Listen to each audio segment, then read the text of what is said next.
Hi, my name is Brittany Neal, and I'm a team member of Kentucky ABRE.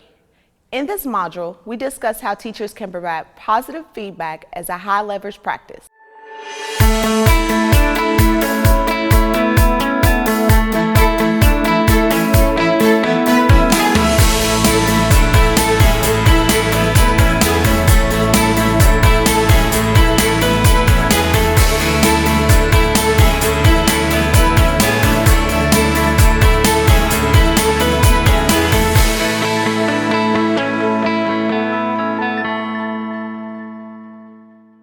Of course, all teachers use feedback with their students, but there are some important considerations to maximize the effectiveness of feedback.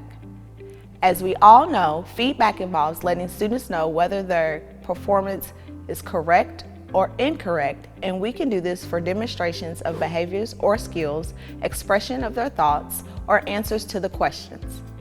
To clarify, feedback is something that happens after behavior, so it is not possible to provide positive feedback unless the student is engaging in positive behavior.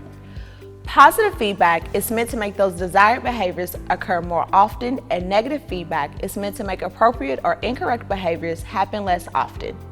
In its simplest form, feedback is saying yes or no, or giving a nod of approval or head shake of disapproval.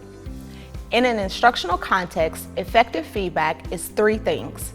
It is specific with regard to the student's behavior, it is provided immediately upon the occurrence of the behavior, and it is applied consistently across time. Being specific and immediate are both as important as a manner of ensuring that the student knows the exact behavior to which the feedback is referring. Sometimes students engage in a quick succession of behaviors, both academic and social. To simply say yes or no under these circumstances may not be enough. The teacher needs to be specific, say exactly what the behavior of focus is.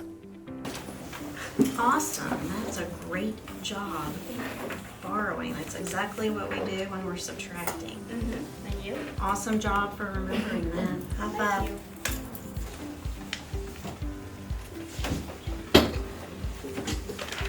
Thank you for sharpening your pencil so quickly. That was very mature.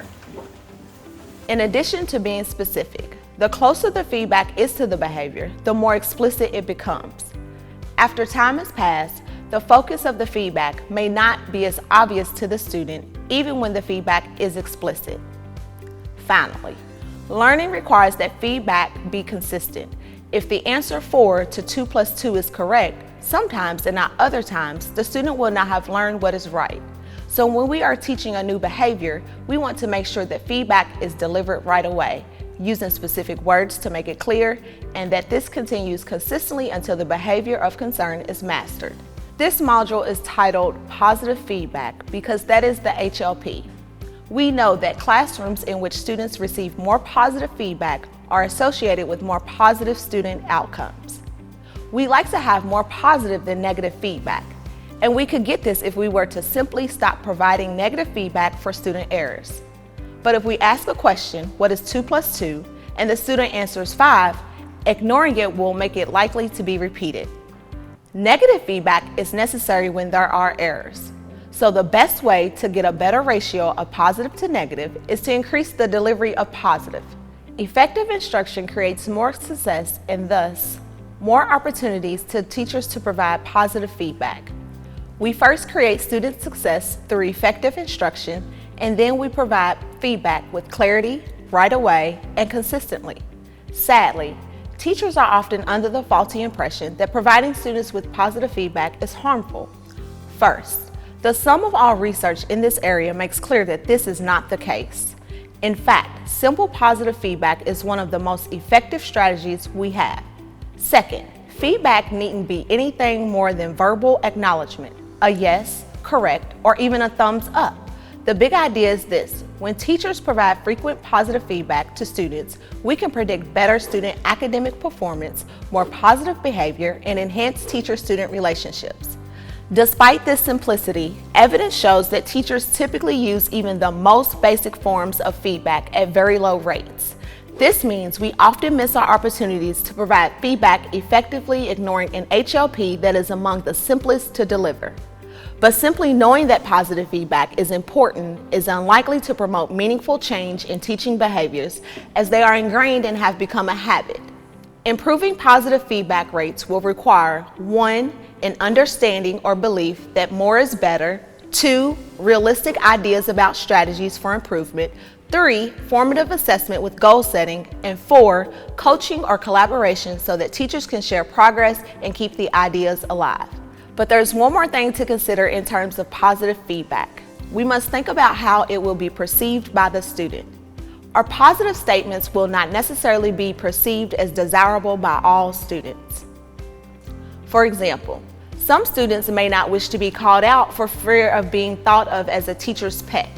So it's important to have a full repertoire of strategies for providing feedback. How many of these have you used? Wow, you guys are really nailing it today. Great job, I love it. Could you please move to that chair back there?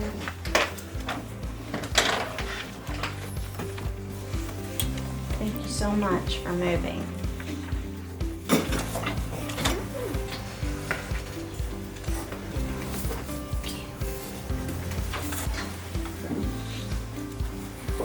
You should be so proud of yourself for that.